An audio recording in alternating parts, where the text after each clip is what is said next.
Sathya Sai Speaks, Volume 13, Chapter 11. Ramayana for Everyman, Part 2 of 2. The Ramayana has a deep undercurrent of significant meaning. Dasharatha means he who rides a chariot of 10, that is to say, man. He is tied up with 3 gunas, qualities, or 3 wives, as in the Ramayana.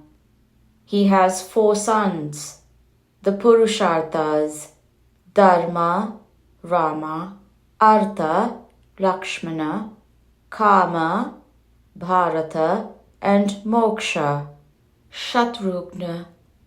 These 4 aims of man have to be systematically realized, always with the last one, moksha, clearly before the eye.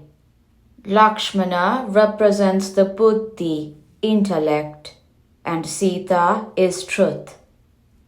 Hanuman is the mind, and if controlled and trained, it is the repository of courage.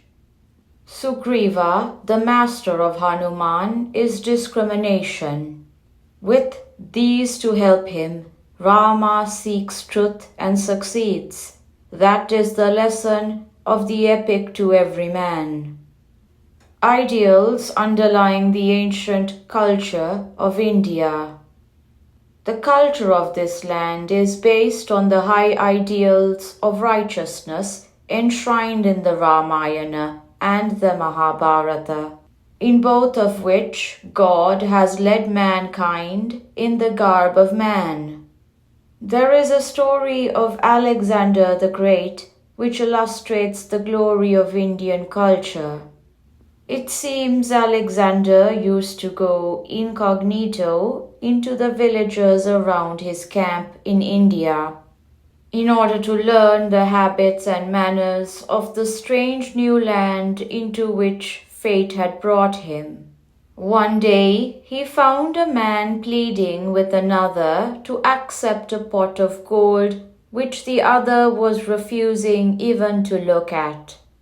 He came to know that the pot of gold was discovered under the soil of a field that the first man had purchased from the second. The buyer argued that he had bought the land but not the treasure hidden within it, and therefore he wasn't entitled to it. The seller, on the other hand, claimed that since he sold the land, he no longer had any claim to what was found on it or in it. Alexander watched this contest for some time. Both did not yield. At last, the village elders were called in to decide the issue, and even as Alexander watched, the elders found a happy way out. The buyer's son shall marry the seller's daughter, and the pot of gold shall be given to the bride as dowry. Alexander felt elated at the heights to which human virtue could rise. He was also ashamed at his own adventurous ambition to conquer another's property by force of arms. The ideals underlying the ancient culture of India have to be studied and practiced by every Indian at least, so that the world might have the benefit of the great examples this can provide. Turn your sight inside to purify and clarify. On this day, when you are celebrating the birth of Rama, you have to dedicate your activities to these ideals propounded in the life of Rama. The fact that you are alive this day is a blessing, for you can know of these ideals and also the means by which you can realize them in actual daily life. There are many who spend much time in mechanically reciting the name Rama or systematically reading the entire Ramayana according to a fixed timetable.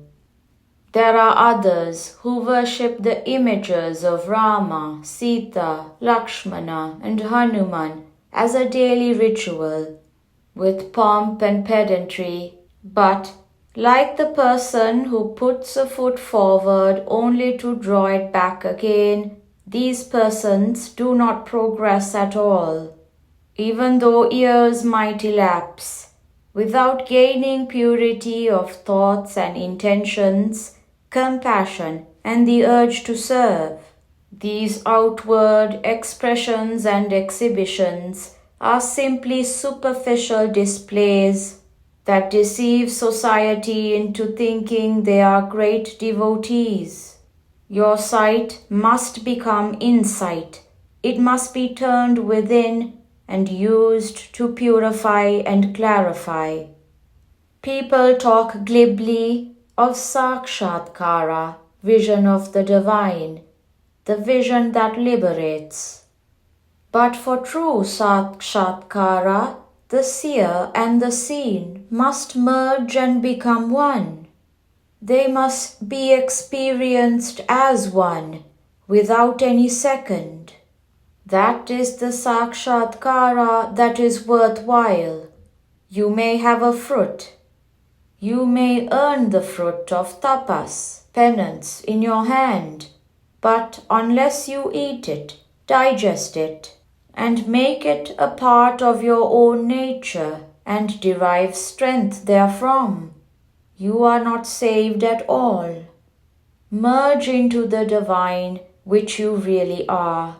That is the consummation. In order to reach this goal, you have to proceed far. First, examine your present equipment. Find out its defects. For example, whether it is damaged by egotism, greed, insincerity, waywardness, and sloth. For with these faults, it is difficult to concentrate on thoughts of God, either within or without. You must also cultivate the positive quality of prema, love. For the embodiment of prema can be realized only through prema. That is the message the Ramayana gives all those who study it with sincere desire to learn. That is the message I wish to give to you today. End of part 2 of 2. Ramanavami, Brindavan, April 20th, 1975.